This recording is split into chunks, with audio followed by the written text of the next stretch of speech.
10 लाख रुपए तो हम अपने जीवन में नहीं कमा पाएंगे तो आपको कहां से ला कर देंगे। 7 साल के लिए हम जेल चले गए तो हमारे परिवार को कौन देखेगा? क्या भारत सरकार मेरे परिवार को चलाएगी? सिर्फ ट्रक ड्राइवर ही नहीं, जितने भी ड्राइवर हैं, चाहे वो कार ड्राइवर हो, चाहे वो टैक्सी ड्राइवर हो, चाहे वो बस ड्राइवर हो, जितने भी ड्राइवर हैं सब इसका बाइकआउट कर रहे हैं। छोटे से क्लिप में आप देखेंगे तो फिर इस पुलिस वाले को कितने ड्राइवर लोग मारने जा रहे हैं, कितने डंडे मार रहे हैं इन ड्राइवरों ने।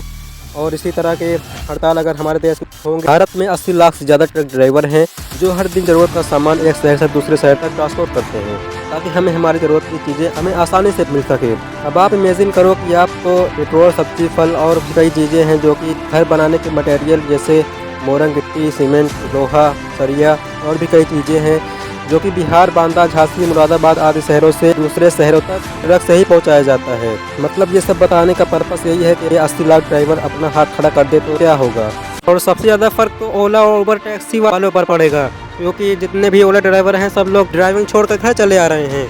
बोल रहे हैं कि एक्सीडेंट के बाद वहाँ रुको तो पब्लिक पीटती है और अगर नहीं रुको तो सरकार पीट देगी। और ये एक ही ड्राइवर की नहीं, भारत में जितने ड्राइवर हैं सबका सेम हाल है, चाहे किसी बड़े ऑफिसर का ड्राइवर हो, चाहे ट्रक ड्राइवर हो, चाहे बस ड्राइवर हो। देश में रोड पर हड़ताल के अलावा कुछ नहीं दिख रहा है।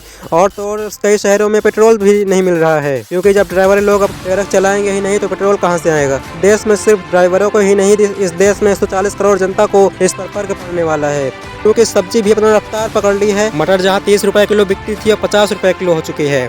हालांकि अभी तक कानून लागू नहीं हुआ है, लेकिन अमित शाह पार्लियामेंट में आकर इसका बयान दे दिया है। उन्होंने कहा है कि इस कानून को हम लागू करने जा रहे हैं और तभी इस देश में हड़कंप मच गया। सड़कों पर ट्रक के अलावा कुछ नहीं दिख रहा है, क्योंकि सभी ट्रकें हड़ताल करने उतर चुकी हैं। और इस कानून के बाद जितने बीजेपी समर्थक ड्राइवर हैं सब काफ़ी गुस्सा और नाराज हैं। बोल रहे हैं कि 2024 के इलेक्शन में इसका नतीजा बीजेपी को देखने को मिलेगा।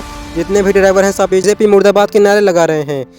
अब अगर बीजेपी दोबारा सत्ता में आना चाहती है तो इस कानून को हटाना होगा, क्योंकि अगर ये कानून लागू हो गया तो इस देश में बीजेपी समर्थक सबसे पहले नाराज हो जाएंगे, क्योंकि इस कानून की वजह से सिर्फ ड्राइवर को ही नहीं जनता को भी फर्क पड़ने वाला है। किसी किसी पेट्रोल पंप पर तो पेट्रोल ही नहीं है और घर बनाने में मटेरियल नहीं मिलेगा तो जनता को इससे ज़्यादा काफ़ी फर्क पड़ेगा, क्योंकि ट्रक ड्राइवर ट्रक चलाएंगे नहीं तो मोरंग और गिट्टी, सीमेंट कहाँ से आएगी। और आगे चलकर इस देश में भुखमरी शब्द का इस्तेमाल किया जाएगा तो गलत नहीं होगा। अगर ये सरकार कानून लागू नहीं करेगी तो कुछ न कुछ चेंजेस जरूर लाएगी, क्योंकि अगर ड्राइवर हाथ खड़ा कर दिया तो इस देश का क्या होगा। इसलिए हो सकता है कि सरकार इस कानून में बदलाव ज़रूर करे, जिससे इस देश के हर व्यक्ति को इस कानून से लाभ हो। इसलिए भारतीय जनता पार्टी को प्लानिंग करके इस कानून को हटाना होगा और इसमें कुछ चेंजेस लाने होंगे। सवाल ये है कि ये हड़ताल आखिर कब तक चलेगा, क्योंकि इस हड़ताल की वजह से कई एम्बुलेंस और काफ़ी ज़्यादा इंपॉर्टेंट काम नहीं हो पा रहे हैं। अगर आपको ये वीडियो अच्छी लगी हो तो वीडियो को लाइक करें, चैनल को सब्सक्राइब करें। इसी प्रकार की वीडियो मिलते रहेगा। Thanks for watching.